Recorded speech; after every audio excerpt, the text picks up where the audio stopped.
Olá, olá pessoal, tudo bem? Aqui é Fábio Pirajá, esse é o nosso projeto de pesquisa e memória, né, do Espírito Santo, do Brasil, e a gente vai sempre trazer aqui para vocês essas nossas pesquisas, né, sobre o Espírito Santo. O projeto se chama Memória Capixaba, mas como ele vai se expandindo de forma exponencial, na medida em que a gente vai encontrando essas ligações entre a capitania do Espírito Santo, a província, o estado, com outros estados, né, outros países, outras paragens, a gente vai, né, avançando e vai descobrindo que a coisa, na verdade, é muito maior do que a gente podia imaginar antes, né? É muito mais, eu diria, muito mais globalizada do que a gente podia imaginar, né? Então, desde as navegações, se a gente pode traçar, né, uma linha do tempo entre o Tratado de Tordesilhas, em 1494, e essa exploração de genoveses, dos italianos, né, de portugueses, espanhóis, ingleses, que atravessavam o Atlântico em busca de riquezas na América do Norte, né, e primeiramente, claro, no Mar do Caribe, ali naquelas ilhas, Cuba, Hispaniola e outras ilhas ali do Caribe, e dali aventuraram-se pelo norte e pelo sul, chegando ao Brasil, né? Também atravessando, descendo, né, pela América do Sul, indo até o oeste, né, da América do Sul, com os espanhóis e portugueses, depois fazendo essa linha divisória imaginária, que é o Tordesilhas, que dividiu essa América do Sul em dois pontos estratégicos de exploração de portugueses e espanhóis, e os ingleses, né, os italianos, foram para a América do Norte e América Central, e daí a gente vê que essas navegações, junto com as políticas internacionais de comércio e diplomacia, pirataria, bancada inclusive pelas coroas inglesas, francesas, holandesas, etc., deu a gente um panorama interessante nesses primeiros 300 anos das colonizações, né, entre 1498, do Cristóvão Colombo, e ainda 1500, de Pedro Álvares Cabral, e Vasco da Gama, e Cristóvão Colombo, e outros, né, que a gente vem entender como ficou essa navegação e esse trânsito, esse tráfego, né, tanto de mercadorias, de pessoas, imigrantes, escravos, etc., entre os três continentes, né, o africano, o europeu e as Américas, né? E o Brasil se coloca nesse panorama geopolítico, assim eu diria, como um ponto importantíssimo, né, por conta de todas as riquezas que foram encontradas aqui logo, né, no princípio da colonização portuguesa na América do Sul, né, aqui na costa brasileira especificamente, entre o Rio Grande do Norte, lá em cima até aqui embaixo, né, na região sul do Brasil, e a gente vê a importância do Brasil para a coroa, não só para a coroa portuguesa, mas depois também com a Península Ibérica, né, formada num só reino espanhol, em que Portugal acabou sendo anexada pela Espanha, e depois a independência de Portugal, e ainda a retirada dos mouros, todos os mouros da Península Ibérica, e toda essa migração que acontecia entre a África, ali pelo Estreito de Gibraltar, até chegar na Europa, e a gente vê que o mundo nunca parou, ele está sempre... a gente está sempre vendo essas migrações acontecendo de forma ininterrupta, desde os tempos mais remotos, que a gente pode, né, estudar. A gente pode ir, por exemplo, para a antiguidade de Homero, por exemplo, e a gente vê como era essa migração entre Egito e todas as ilhas gregas, né, as cidades-estados gregas, e a Turquia, onde hoje é a Turquia, lá no Helesponto. A gente vê na Odisseia de Homero, a gente consegue entender exatamente como esses povos, eles em Creta, eles andavam para lá e para cá, na Sicília, né, na bota da Itália e tudo também, na Argélia, e na África do Norte, Egito especialmente. Então a gente vê Malta, né, e o ser humano nunca parou de migrar e emigrar o tempo inteiro, né. Parece que tem um bicho carpinteiro assim, e o ser humano não consegue ficar parado, ele tem que estar, né, andando e descobrindo. É claro que a gente tem que levar em conta também a geografia do local original. De repente houve uma seca, aí o cara precisou sair dali, né? A gente vê isso, por exemplo, com os maias, né? Com astecas e maias, por exemplo, ali na América Central, em que aquelas povoações simplesmente ficaram desertas de uma hora para outra, e existem várias teorias de que esses povos talvez tenham sofrido uma enorme seca 500 ou 700 anos atrás, uma seca terrível ou algum outro tipo de cataclismo, e eles abandonaram aquelas cidades com pirâmides e tudo, né? Talvez uma doença também pode ter acontecido, né? A gente estuda esses povos originais das Américas, especialmente da América Central, e a gente não entende, né? Aquelas cidades enormes, né? Como na cidade do México, por exemplo, a gente vê aquelas cidades com pirâmides incríveis, né? E tudo abandonado durante 400 anos, aquilo ficou enterrado no meio da floresta. E por que esses povos saíram dali, né? Especialmente esses que viviam nas florestas tropicais da Amazônia e também da América Central. Por que eles saíram de lá, né? Porque existem condições climáticas, atmosféricas, geográficas que fazem com que você mude, né? Ou até uma guerra, talvez, né? Uma guerra entre outras tribos ou alguém que invadiu e eu precisei sair. Isso sempre aconteceu na história da humanidade. Então, desde que a gente estuda a antiguidade, era desse jeito. A gente vê as guerras entre egípcios e sudaneses que ficavam ali no Alto e no Baixo Egito em guerras o tempo todo. Inclusive no Oriente Médio também, com os egípcios indo até Jerusalém e descendo. E os povos precisavam fazer essas migrações. Isso é antigo, muito mais antigo do que a gente pode imaginar, né? E sempre o ser humano sempre buscando novos territórios para poder se adaptar melhor, né? Desde tempos imemoriais. E isso aconteceu aqui no Brasil também, óbvio, né? Aconteceu aqui no Espírito Santo. Se a gente for trazer agora a história para cá, para o século XVIII, XIX, né? A gente viu essas migrações acontecendo, especialmente assentamentos e colonizações sempre perto de um rio, sempre numa enseada, no mar, né? Numa baía protegida, ou um pequeno istmo que dá vazão à foz de algum rio, como no Itapemirim, no Itabapuana, no Rio Benevente, no Rio Doce, né? A gente vê no Rio Mucuri, que são os principais rios aqui do Espírito Santo, né? Que fazem essa linha entre as Minas Gerais, atravessando todo o Espírito Santo e desembocando na Barra, no litoral do Espírito Santo, né? O rio Itabapuana, eu já fiz vídeos aqui no canal falando sobre a navegação do rio Itabapuana, que foi uma das principais navegações do século XVI, XVII, XVIII, XIX, porque era um rio que dava navegação, né? Dava navegação de sumacas e até de pequenas naus, né? Caravelas, você podia navegar por ele. Há relatos que você podia navegar por 60 quilômetros, né?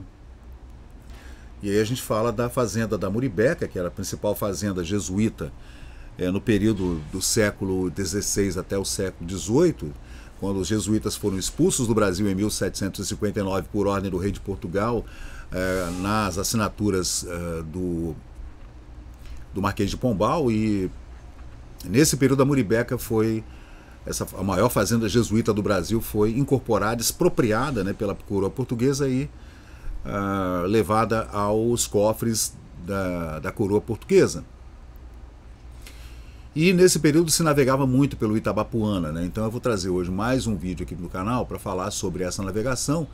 E eu encontrei duas gravuras interessantes sobre esses tipos de pequenos navios que faziam essa navegação no rio Itabapuana. Então são esses pequenos brigues, né, que faziam essa navegação, né, nas marés altas para poder entrar ali no estuário do rio, né, quando o rio também estava com águas abundantes, né. Então a gente consegue entender mais ou menos. Eram sempre navios, claro, navios à vela. A gente está falando do século XVI, XVII, XVIII. No século XIX, com o advento do motor a vapor, né, a gente vê os navios a vapor também subindo esses rios, como por exemplo o Juparanã, por exemplo, que foi um navio a vapor importante aqui do Espírito Santo, que fazia essa navegação entre a Barra aqui da Vitória, e o Rio Doce, indo até São Mateus, né, até o Rio São Mateus, então até lá na divisa com a Bahia. Então esses navios a vapor foram muito importantes também no tráfico de pessoas, e correio, correspondências e bagagens e produtos, né, que saíam de fazendas e de hortas, etc., e iam para os centros, abastecer esses centros comerciais, como Vitória, por exemplo, né, como Salvador, como Porto Seguro ou Rio de Janeiro. Mas voltando lá para o século XVIII, né, eu tenho aqui um texto interessante, eu tenho uns mapas aqui também bem bacanas para a gente poder entender. Tem uns 4 mapas aqui bem legais que a gente consegue ver o rio Itabapuana aqui. Tá vendo? Aqui tá o Itabapuana. Aqui tá a Muribeca, tá, gente? A fazenda Muribeca aqui, ó. Tá vendo? Entre Piúma, o rio Itapemirim e o rio Itabapuana. Descendo aqui a gente chega ao Rio de Janeiro, lá em São João da Barra, né? Aqui o rio Paraíba do Sul, Campos dos Goitacazes, etc. Isso não nos interessa, o que nos interessa é exatamente esse ponto aqui, onde o rio Itabapuana, que vem lá do Rio Preto, lá da Serra do Caparaó, das Minas Gerais, Espírito Santo, descendo. De Rio Preto ele transforma-se em Rio Itabapuana. E essa navegação era muito importante, né, gente, nesse período de colonização do sul do Espírito Santo, das colônias lá, que eram grandes fazendas, enormes fazendas jesuíticas, né, até os meados do século XVIII, como eu falei, da expulsão dos jesuítas do Brasil. Então esse era um ponto que acabou com uma economia tão forte que se comunicava muito com a província, a capitania da Paraíba do Sul, né, da província do Rio de Janeiro, e se comunicava também muito com Vitória, passando pelo Itapemirim, pelo Benevente, pelo Rio Guarapari e chegando ao Rio Jucu e entrando para a Baía de Vitória. Então havia essa comunicação por conta de todo o gado que saía daqui, né, todo o rebanho bovino, suíno, equino também, né, porque os jesuítas criavam esses animais de corte e animais de carga, animais de trabalho, né, como os burros e jegues, e esses animais que eram animais que são muito fortes, né, aguentam longas caminhadas, né. Era assim que o pessoal fazia essa caminhada aqui pelo litoral, vindo lá de Campos de Goytacazes, subindo até Vitória, até lá no Convento da Penha, passando por todas as outras fazendas e comarcas, né, e pequenos vilarejos, sempre comandados por jesuítas, né. Então era tudo no lombo de burro, que eram animais de carga que realmente aguentavam carregar toda a carga que precisava ser carregada numa empreitada dessa, no meio da floresta, no meio da Mata Atlântica, né, que era uma coisa perigosa, tinha muitas doenças, muitos animais selvagens, índios, muitas tribos indígenas brigando o tempo todo, era perigoso. Então você precisava de uma empreitada, você não ia sozinho. O pessoal fala dos passos de Anchieta como se o padre Anchieta vivesse andando sozinho aqui. Não, ele ia numa tropiada, né? Ele ia com tropeiros, com aqueles caboclos que sabiam comandar por aqui, conheciam as estradas antigas dos índios, estradas muito antigas. Tanto que tudo isso ainda tem nome indígena, porque os índios já estavam aqui há centenas de anos, ou talvez milhares de anos, né? Então, gente, continuando, o texto que eu encontrei, tem uma buzinaço aqui embaixo, o pessoal enchendo o saco aí, buzinando. Deixei a janela aberta, gente, que está um calor. Hoje é 26 de fevereiro de 2025, imaginem o calor.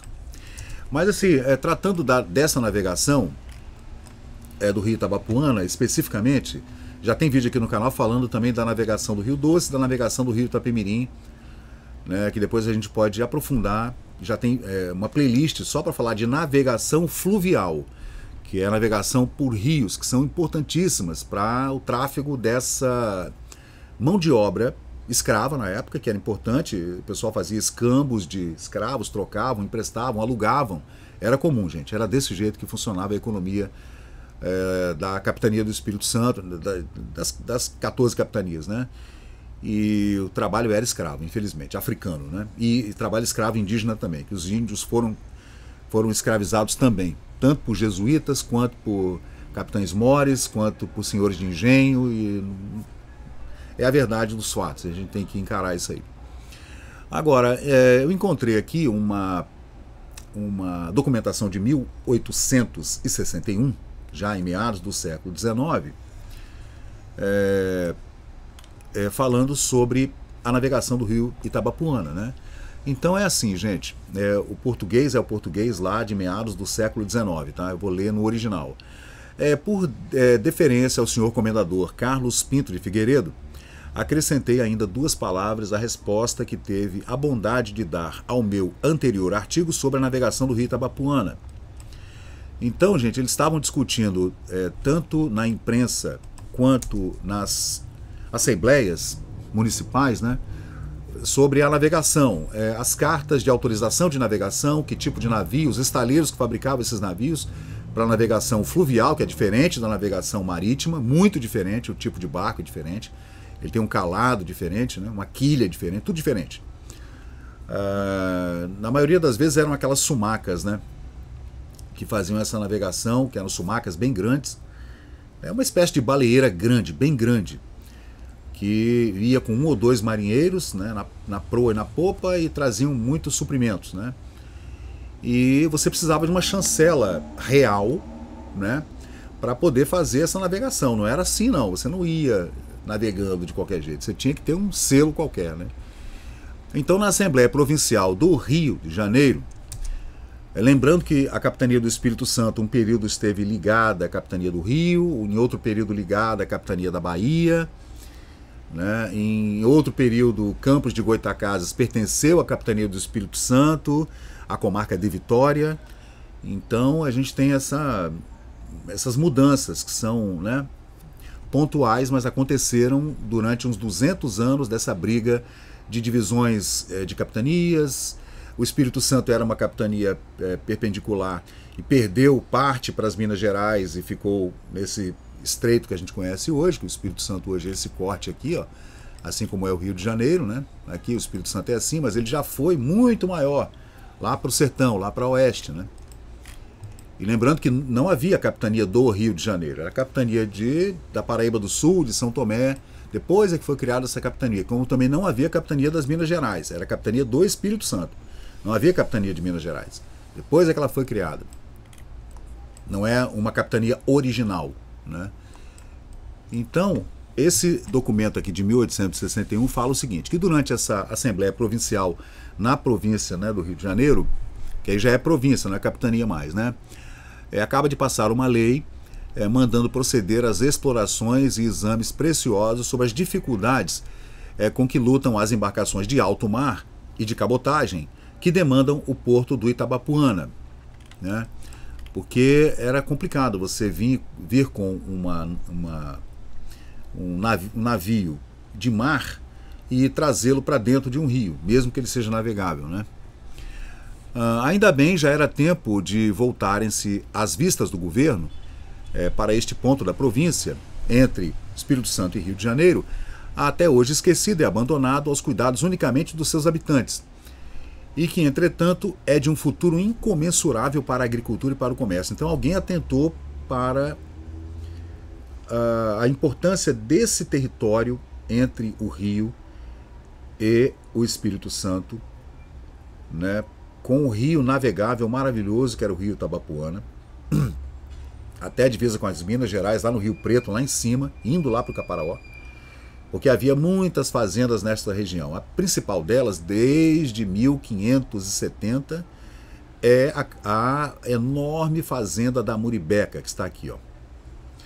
A tal fazenda jesuítica, que nesse período do documento que eu estou lendo, de 1861, já havia sido arrendada, já havia sido comprada e vendida, desmembrada, e já não era mais a enorme fazenda da Muribeca lá do século XVI, XVII e XVIII, né? E nesse período dos jesuítas, da expulsão dos jesuítas, mais ou menos uns 100 anos, a fazenda essa região ficou meio abandonada. E havia um enorme potencial aqui de agricultura, de pecuária, de extração de madeiras, até de minerais de ouro, prata, né? Ainda havia gente minerando, né? Ninguém desconhece que baldadas e inúteis serão quaisquer tentativas e planos de melhoramentos materiais se a autoridade incumbida de dar-lhes vida e execução conserva-se inativa. Se ninguém faz nada no governo, né? Ninguém poderá fazer nada. Mas isso aí é um ponto que eu trago para hoje, né? Para o meu anarcocapitalismo, para o meu libertarianismo, que essa região estava muito bem, não precisando de nenhum selo imperial, nenhum selo de Dom Pedro II ou do primeiro-ministro para poder resolver isso aí. As fazendas estavam tocando essa região já há muitos séculos, há pelo menos uns 3 séculos que isso aí estava indo muito bem, mas alguém tem que meter o bedelho, tem que ser um deputado, né? Tem que ser um senador ligado a algum fazendeiro que quer invadir uma fazenda ou precisa de delimitar território e acha que alguém roubou a terra deles. Isso é sempre problema de terra e quem é dono da terra, gente, sempre. E tem sempre alguém, né, que faz o lobby na Assembleia Estadual ou na Câmara Federal que vai depois tentar enfiar por aqui algum ouvidor, algum procurador, algum advogado para tentar fazer essas medições, um engenheiro. Isso aí é de fulano de tal, isso aí pertenceu à herança de não sei quem, a viúva que tinha uma carta escrita à mão pelo imperador e tal, e essas brigas continuaram até o século XX, gente, dessas divisões aí. E toda vez que o governo mete o bedelho, a coisa desanda, né? Porque governo não serve para nada, só serve para atrapalhar, né? Ele quer te dar uma chancela mediante um pagamento, né? É para isso que serve o governo central, né? Este mesmo de que ora tratamos, esse assunto, né, da navegação de cabotagem no Itabapuana, se bem nos recordamos, não é novo nos anais legislativos da província. Isso vem da capitania, de antes das províncias, né? E não chegou a ser votado, foi apresentado e sustentado pelo distinto senhor João Caldas Viana, quando era deputado provincial, no Rio de Janeiro, né? Aí ele fala, já então reconhecia-se a necessidade de beneficiar a barra do Rio Itapemirim, lá no Istmo, né? Mas nada se tem feito até hoje para acompanhar o desenvolvimento de uma navegação mais importante, né? Uma navegação mais bem organizada, organizando os estaleiros que produziam aqueles navios de madeira, né? O desenvolvimento de uma navegação mais importante, deixando-se essa mesma que existe exposta a prejuízos consideráveis, como as que se deram ainda muito recentemente com a perda de 2 patachos, né? O patacho Goitacás e o patacho Júlia Passos, que se perderam aqui no estuário do rio Itabapuana, na barra do rio Itabapuana, por conta de barbeiragem mesmo de seus capitães, né? Tem uma baixa-mar, aí o cara entra, né, aí encontra um arrecife e não conhece o local direito, ou coloca um cabeçudo para dirigir a embarcação e pronto, dá problema, né? Ou encontra alguma tempestade também, né? Que não é incomum, algum mar muito crespo e o cara não conhece bem a barra e acaba perdendo um navio. Imagina o tamanho do prejuízo, né? E esses navios, esses patachos eram particulares, eles não pertenciam à coroa, tá? A gente está falando de Dom Pedro II nessa época aqui. Bem mais ou menos no período em que Dom Pedro II estava no Espírito Santo em visita, tá? 1860, 1861, Dom Pedro e a Imperatriz estavam no Espírito Santo. Nem se diga que grandes somas são necessárias para o desejado melhoramento dessa navegação pelo Itabapuana. Segundo informações que temos de pessoas que moram aqui, entre Rio e Espírito Santo, a barra não é extensa. Não, realmente não é. Se a gente pegar o Google Maps hoje, você vai ver que a barra do Itabapuana realmente não é extensa. Deixa eu abrir aqui para vocês verem, para a gente ver aqui. Eu vou gravando, gente, na medida em que eu vou mexendo, explorando, pesquisando, né? Fica uma coisa mais íntima, né? Intimista, digamos assim, né? Cadê? Dia de ontem para hoje a gente teve problema aqui com a Vivo Fibra, aqui no edifício da Ames, tá? Deu algum problema, espero que não volte o problema, né? Fiquei mais ou menos umas 36 horas sem internet aqui. Então, descendo aqui Vitória, né? Aqui Vitória, aqui é a Barra do Jucu, é o Rio Jucu. Aqui está o rio em Ponta da Fruta. Aí descendo aqui Guarapari, né? Descendo aqui Anchieta. Aqui, ó, Anchieta, aqui é Anchieta, gente, ó. Aqui é o estuário do Rio Benevente, aqui, ó, né? Descendo aqui é Piúma, o rio Piúma, famoso também, que se chamava Piúna, o Rio das Piúnas, depois virou Piúma. E aqui a gente vê então a Itaipava, né? Descendo, vamos embora. Descendo até o estuário do rio Itapemirim. e nós vamos chegar lá no Presidente Kennedy, onde está o rio Itabapuana. Tudo aqui são pequenos istmos e pequenos desembocadores de rios, né, gente? Pequenas barras, né? Esse aqui é o litoral do Espírito Santo. Vamos descer, Ilha dos Franceses, e vamos embora. E você vê que essas enormes extensões de terra com praias enormes, que não há nada lá, gente, ó, nada, nada, nada, ó. Tudo isso aqui é deserto, tá vendo? E chegamos aqui no rio Itabapuana, tá vendo? Aqui esse pequeno istmo aqui, e era daqui dessa barra que esses patátios demandavam o rio, né? Para entrar aqui. Hoje não é possível fazer isso mais, tá? Hoje você fica encalhado aqui. Se bem que tem uma pequena navegação aqui, mas aqui é uma colônia de pescadores com barcos pequenos, né? Você não sobe mais aqui com uma nau, né? Só se a maré estiver muito cheia, né? Perigoso você ficar preso aqui. E aqui é exatamente a divisa entre Espírito Santo e o estado do Rio de Janeiro, né? Então você vê que a barra ela é estreita, né? Tá vendo, ó? E essa geografia não mudou muito não, tá? A gente achar que, sei lá, de 200 anos, 150 anos para cá, essa geografia mudou muito, não, não mudou. Se a gente pudesse pegar o Google Maps aqui de 1800 e pouco, você ia ver isso aqui tudo fechado de floresta do jeito que tá aqui. Aqui é um manguezal, né? Tá vendo? Aqui é um enorme mangal, ó. Né? Mas daqui para cá era floresta floresta de maré, né? Era que a gente chama de Mata Atlântica, né? Como a gente chama aqui no Brasil. Mas hoje é tudo, tá vendo? Fazenda, fazenda, fazenda. Isso aqui é tudo plantação, gente, ó. Aqui é Rio de Janeiro, tá? Mas é tudo plantação. E o sul do Espírito Santo com essa seca miserável. Aqui se planta muito abacaxi, né? Por conta desse terreno meio árido, né, que a gente tem aqui no sul do Espírito Santo, né? Mesmo com todo esse rio aí, né, Itabapuana, descendo do Rio Preto, lá de cima da Serra do Caparaó, né? Mas voltando, ele está dizendo aqui que, segundo informações que temos do pessoal que mora nesse lugar, a barra não é extensa, dá atualmente acesso a embarcações de 5 ou 6 pés, quando a maré está viva, com maré alta, e 2,5 pés com maré morta, né? E seu principal empecilho é um banco de areia de 8 a 10 braças, que daria mais ou menos uns 30 metros, né? Uma braça são 2,2 metros. Então 10 braças daria o quê? Uns 25 metros, né? É um banco de areia de comprimento perigoso para aquele pequeno estuário ali do rio Itabapuana. Um banco de areia bem ali na frente de 25 metros é perigoso, né?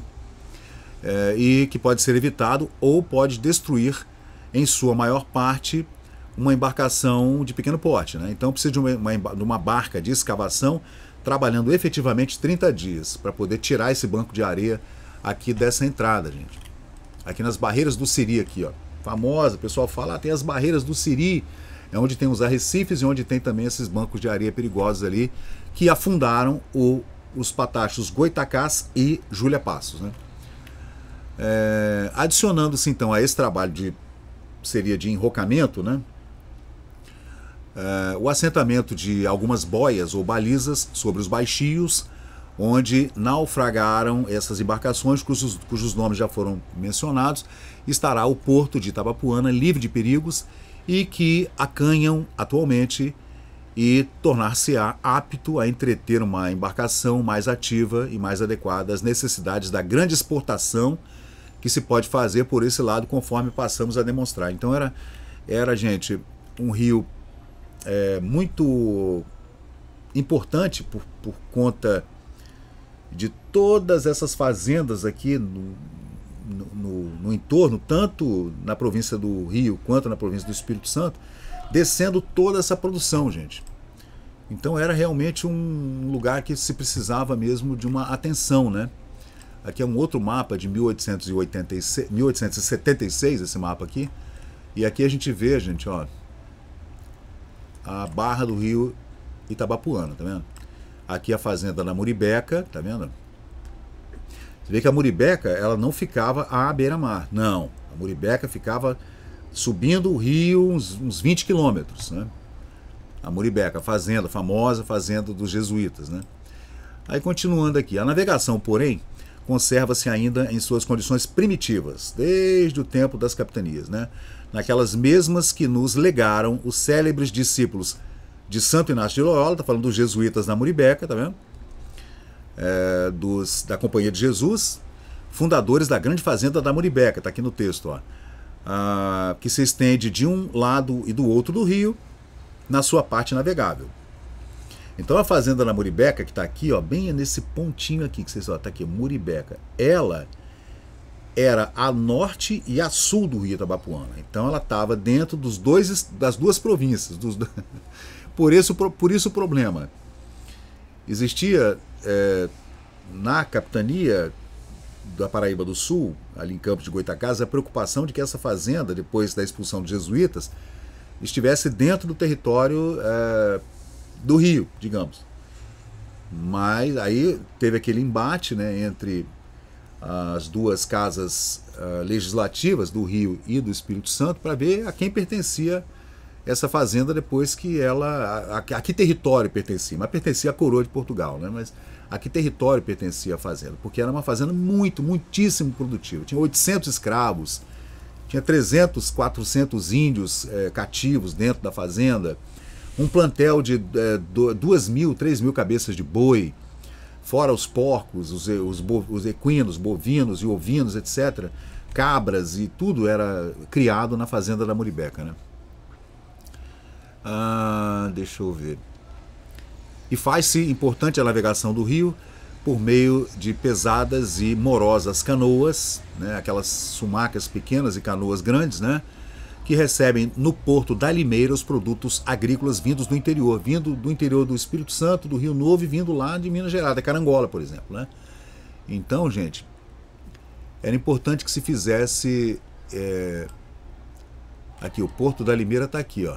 Esse é o Porto da Limeira do qual fala o texto, né? O primeiro porto que descia era o Porto da Limeira. Aí dali se fazia um arranjo qualquer, até substituindo as embarcações.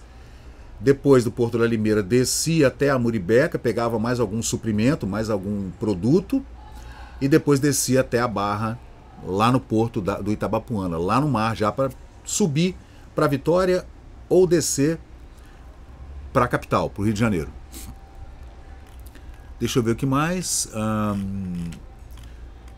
Aí o texto ele fala então do Rio Itabapuana, que marca a divisa entre Rio e Espírito Santo, navegável, né? Fala do Porto de Itabapuana, da foz do Rio Itabapuana, onde hoje está São Francisco de Itabapuana, no Rio de Janeiro. Aí fala da ligação do Rio, Espírito Santo e Minas Gerais. Minas Gerais também está bem aqui pertinho, né? Fala do Porto da Limeira, como eu falei agora. Fala também da fazenda da Muribeca, que era a fazenda dos jesuítas, como eu falei, mas nesse período já não pertencia mais à igreja, pertencia ao Estado, né? A coroa. Fala da povoação da Barra, que é uma localidade de produtos agrícolas que eram comercializados, né? Mercadorias, comércio que era trocado, colocado dentro dos barcos, daí saía, como eu falei, para exportação. Mas é exportação interna, tá? A exportação é só para a gente entender que esse produto saía para os mercados, né? Como o mercado aqui de Vitória, Mercado Velho, e depois para os mercados de São Mateus, daí subia ou descia para o mercado de Campos, de Goytacazes, São João da Barra, ou descia para o Rio, né? Aí também tem a Lagoa Feia. Cadê a Lagoa Feia? Tá aqui a Lagoa Feia, que era uma enorme lagoa, gente. Tá vendo aqui, ó? Pertinho da Muribeca, pertinho do Porto da Limeira, tinha essa enorme lagoa, que eu diria mais ou menos do tamanho da Lagoa Juparanã, no Rio Doce, né? E ela está no Rio de Janeiro, né? Ela não está no Espírito Santo. Aí também tem o vale, o texto fala do tal Vale do João Ferreira, que é mencionado, esse vale, possivelmente uma área na planície entre o Rio Itabapuana e a Lagoa Feia. Mais ou menos aqui, subindo a Muribeca um pouco, você encontrava esse vale, que era importante também, e lá havia então uma enorme fazenda de João Ferreira. E ele trata aqui de alguns banqueiros e comerciantes locais que eram importantes, que faziam essa compra de produtos aqui, né? E entregavam esses títulos para se receber depois, ou em Vitória ou no Rio de Janeiro, né? Esses produtos que eram comercializados. Muito desses produtos não eram comercializados a dinheiro vivo não, tá? Porque era perigoso você andar com esses contos de réis, esses, né, 1000 réis na mão, assim, era muito perigoso, né? O texto então faz menção a esses comerciantes locais que faziam essa troca de produtos por dinheiros ou por cartas que você poderia receber depois, né? Quanto ao rio, 2 são os meios de melhorá-lo, ou se encaminhe as suas águas para a Lagoa Feia, canalizando pelo Vale do João Ferreira, como eu falei, ou se aperfeiçoa então o seu leito atual, tirando-lhe algumas voltas e as madeiras nele mergulhadas, que tanto mal fazem a navegação. Então, além disso, né, tinha os cortes de madeiras que eram feitos, né, e a madeira vinha descendo pelo rio. E muitas dessas madeiras, né, troncos enormes de madeiras que eram cortados nessas florestas todas aqui, eram deixados ali e eram perigosos esses troncos, né, porque chocavam-se contra os barcos, né, e daí podia haver um perigo. Então o cara ele fez um levantamento de todos os perigos da região, isso em 1861. Claro que a gente já está falando de uma atualidade ali na Revolução Industrial, né, a gente já está falando de um período mais tecnológico, né, com navios a vapor, né, com maquinário a vapor, né, nas fazendas para a manufatura das farinhas e da cana-de-açúcar, para fazer o açúcar, para fazer as cachaças, né, que eram já, o processo já era industrializado. Até para girar as mós, que eram giradas antes a cavalo ou a touro, né, mais a touro, né, que pena desses animais, né, que ficavam o dia todo girando aquelas mós, né, nossa, imagina como não sofria esse animal, né, mas faz parte da coisa. Depois foi tudo industrializado e precisava-se também fazer uma, digamos assim, uma atualização dessa navegação de cabotagem pelo Itabapuana, que não podia mais ser a toque de piroga ou a toque de canoa, porque eram barcos muito pesados, feitos a tronco, e tinha que ficar remando e puxando, aquilo demorava para chegar. E já no pequeno navio a vapor, isso aí era rápido e descia com mais velocidade. Então a ideia era pegar, fazer uma desviada aqui no rio pela Lagoa Feia, nesse vale aqui da Lagoa Feia, onde ficava a fazenda do João Ferreira, para fazer esse desassoreamento do rio Itabapuana, que estava cheio de madeiras, cheio de bancos de areia e perigosa a navegação. No primeiro caso, embora mais dispendioso, que é o caso de fazer essa canalização, né, do rio, aí já seria uma obra enorme, né? Haverá uma economia de 4 léguas de viagem por se obviarem, com um simples corte de cerca de 2.000 braças, a maior parte das curvas do rio. É uma ideia, né? Assim como Dom Pedro II, quando esteve aqui, também fez uma viagem dessa ali com o rio da costa. Quando ele esteve no convento da Penha, ele andou também olhando lá de cima o traçado do rio da costa e deu algumas sugestões que você podia desviar o rio, né, e fazer um desassoreamento do rio quando ele desemboca no mar ali embaixo da terceira ponte hoje, ali na Piratininga, né? Então ele fez essa elucubração. Vamos ver aqui, 2.000 braças daria 4,5 km, 5 km mais ou menos, que você podia economizar se você, ao invés de fazer todas essas curvas do rio que vocês estão vendo aqui pela Lagoa Feia, até aqui na Muribeca, você podia fazer um corte reto aqui, que seria mais ou menos 5 km. É uma ideia, né? Mas imagina a obra. Fazer um canal aqui, gente. Um canal. Cortando aqui, né, desse ponto aqui que eu estou no Rio Preto aqui ainda, aqui antes de Santo Amaro, da fazenda de Santo Amaro, cortar aqui pela Lagoa Feia, entrando pela Lagoa Feia e saindo lá na Muribeca para se evitar esse corte todo aqui, ó. Mas, pô, seria impossível fazer isso, né, gente? Impossível. Ia ter muito dinheiro para fazer isso aí, não tem como.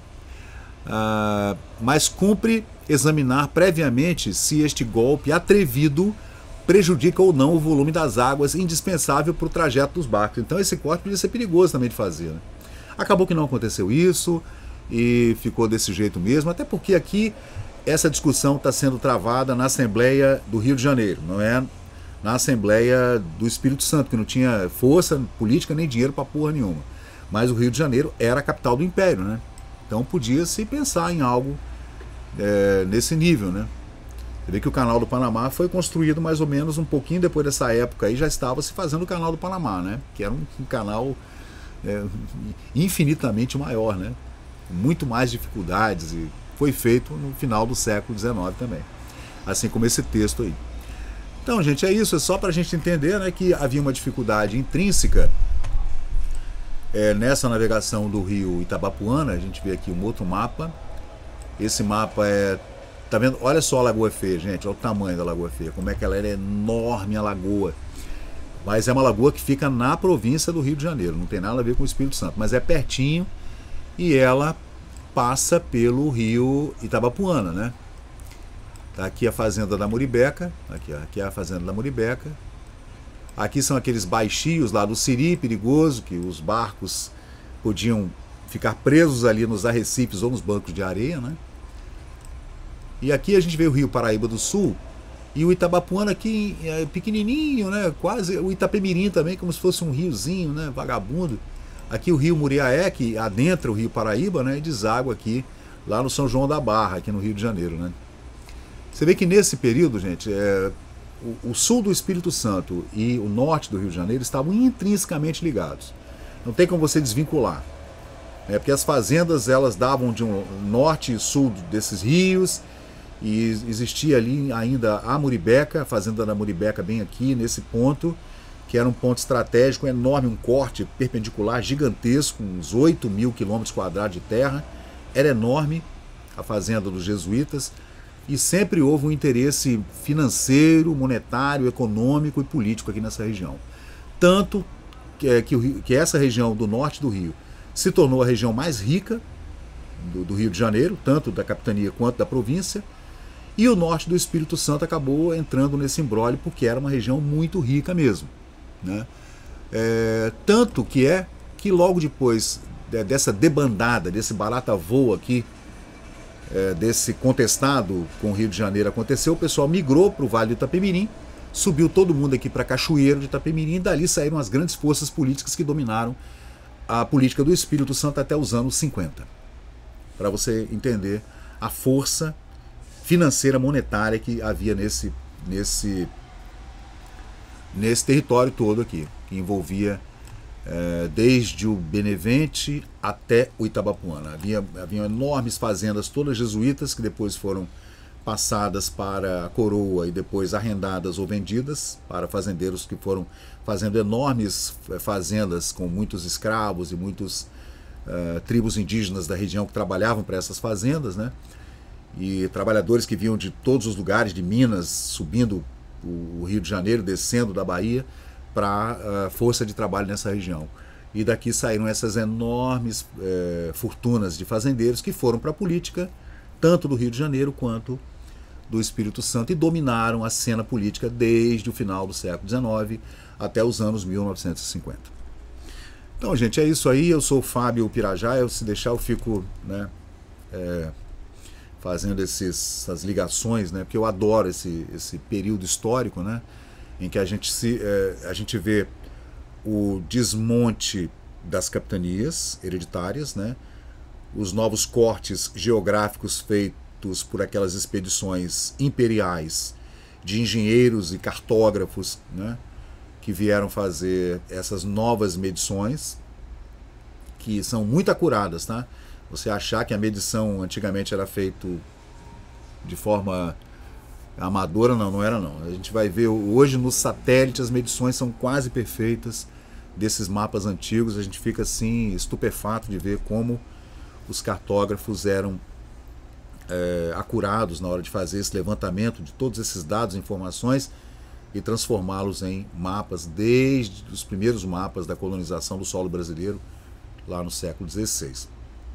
Então valeu, gente. Eu sou o Fábio Pirajá. Esse é o Memória Capixaba e a gente volta a qualquer momento com mais histórias aqui, interessantes histórias. Valeu, gente. E chegamos ao final de mais um vídeo aqui do Memória Capixaba. E se você curtiu o conteúdo, por favor, deixe seu like, compartilhe aqui o nosso canal e inscreva-se para mais novidades. Até a próxima e muito obrigado por participar aqui do Memória Capixaba.